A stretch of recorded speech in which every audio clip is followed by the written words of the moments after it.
Milí diváci, osobností v Nitre je skutočne veľa, ale my vám predstavíme umelca, ktorého tvorba je nielen lahodná oku, ale pohľadí aj dušu človeka. Ste zvedaví, kto to je? No predsa akademický maliar Karol Félix.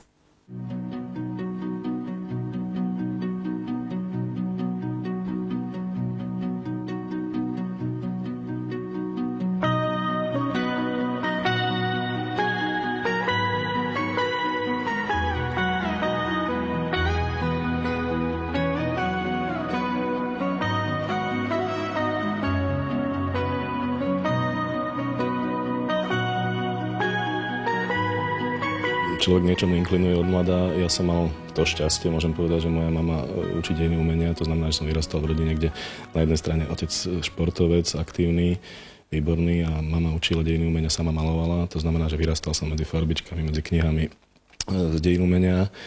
Takže od malička som k tomu inklinoval, rád som kreslil úplne samozrejme, v podstate od mladých čias si nepamätám, že by boli dni, keď nekreslím, a postupne sa to vyprofilovalo tak, že na strednej škole už som mal pocit, že toto by možno bolo to, čo by som chcel robiť.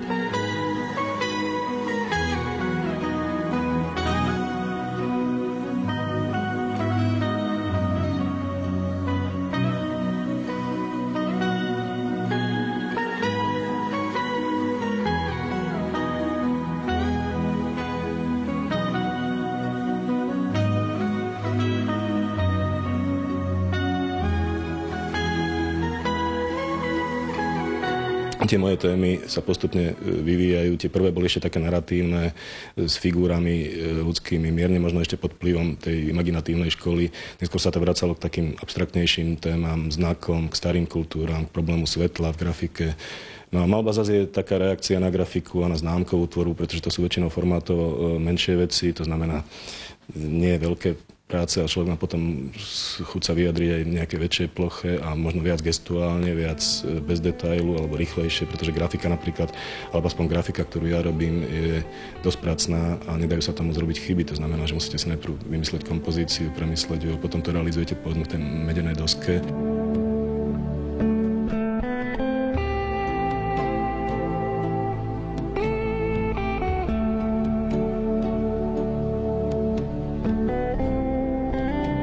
Umenie bez emócií neexistuje. To znamená, každý výtvarník sa snaží, okrem možno nejakého posolstva, niečo konkrétne chce vyjadriť daným obrázkom, sa snaží do toho dostať aj svoju osobnosť, svoje pocity, na svoj vlastný osobný život, ale aj na dianie okolo seba, na životný pocit. A potom sú tam ešte také tie všeľudské témy, dalo by sa povedať, tie základné, ktoré sa dostanú každému do tvorby. Ja v podstate vidím aj na obrázkoch niektoré svoje životné etapy.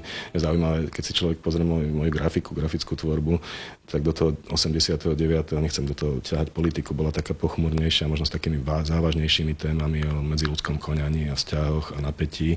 A potom sa to trošku vyjasnila a možno to je tiež reakcia na to, jak sa zmenila klíma na Slovensku, pretože my vďaka tomu, že grafika je relatívne prenosná, mali možnosť dosť súťažiť, aj sa zúčastňovať zahraničných súťaží, aj keď nie fyzicky, aspoň posielaním prác aj pred tým 89., ale v 89. sa to veľmi zjednodušilo, samozrejme, môžeme viac cestovať. Dneska, keď sme v Únii, čo je pre mňa skvelá správa, môžem zobrať výstavu, odniesť do Holandska bez atakarnetov, bez colníc, takže v tomto je to o mnoho lepšie, ale v princípe sa nezmenilo nič, lebo ja to hovorím vždycky, že to je jedno. Nechcem sa teraz dotknúť Nitry, nie je tu dobré, ja mám toto mesto rád, ale je to jedno, kde robíte, pretože keby som bol v New Yorku teraz, tak takisto sedím v ateliéri a malujem.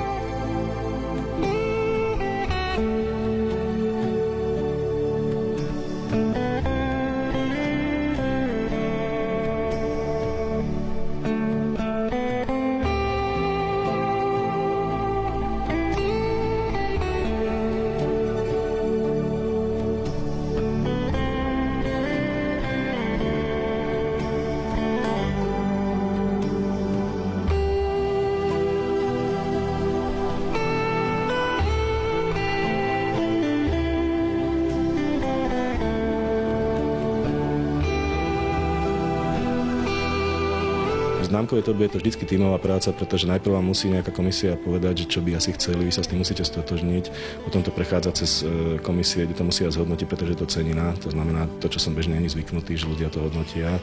A potom je tam veľmi dôležitá spolupráca výtvarník Ryťac. Dostal som v 97. myslím roku ako úlohu urobiť vodný mlyn. Paradoxne ten výber viac menej bol na mne. Mal to byť vodný kolový mlyn.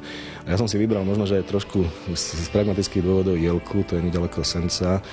A vtedy som mal dlhé vlasy a teda hodne dlhé, nosil som cop a chodil som v rifle a mal som vynikajúci foťák požičaný a išiel som si nafotiť ten vodný mlyn a potreboval som si ho nafotiť z vody, tak som bol za starostom Jelky, ktorý sa zhrozil, že oni si nič neobjednali, žiadnu známku. On sa bál proste, že tá obec to bude musieť znášať finančne, samozrejme to bola objednávka z ministerstva, takže dosť veľká nedôvera tam bola, nakoniec mi tú lodičku dali, tá lodička bola deráva, tak som sa skoro potopil aj s tým fotoaparátom a nejak som to nafotil a myslím, že ešte keď som odchádzal, tak vôbec neverili, že som naozaj výtvarník a že to je zakázka. A tá známka potom vyšla a dostala najkrajšiu známku Slovenska, keď bolo vyhlasovanie tuto pri Nitre v Kostolanoch pod Tribečom, tak ten starosta došiel aj s kolegyňou a to bola taká satisfakcia príjemná.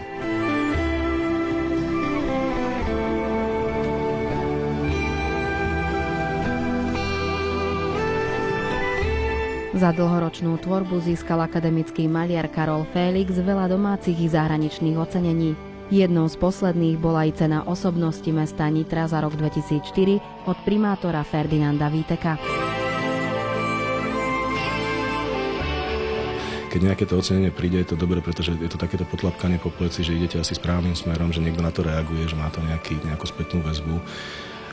Ja tie ocenenia by som nepreceňoval, na druhej strane veľmi potešia niektoré, ale treba ich brať s rezervou, pretože keď som dostal prvé, druhé ocenenia z zahraničia, tak som mal pocit, že sa niečo zmení. Nezmení sa vôbec nič, malujete a kreslíte a tvoríte a jete dosky a robíte známky takisto ako predtým. Možno len ten pocit na chvíľu taký, že niekto si to všimol, niekto to ocenil, takže to je taký ten moment eufórie na deň, na dva a tým to pominie, to je všetko. Takže hovorím, je to taký sprievodný jav, ktorý môže byť, nemusí byť a hlavne nič nezmenia. Ako to v podstate riadky v katalógu nerobia výtvarníka. Výtvarníka robí jeho tvorba, jeho obrazy, jeho grafiky, takže toto je príjemné, ale nie je to najpodstatnejšie.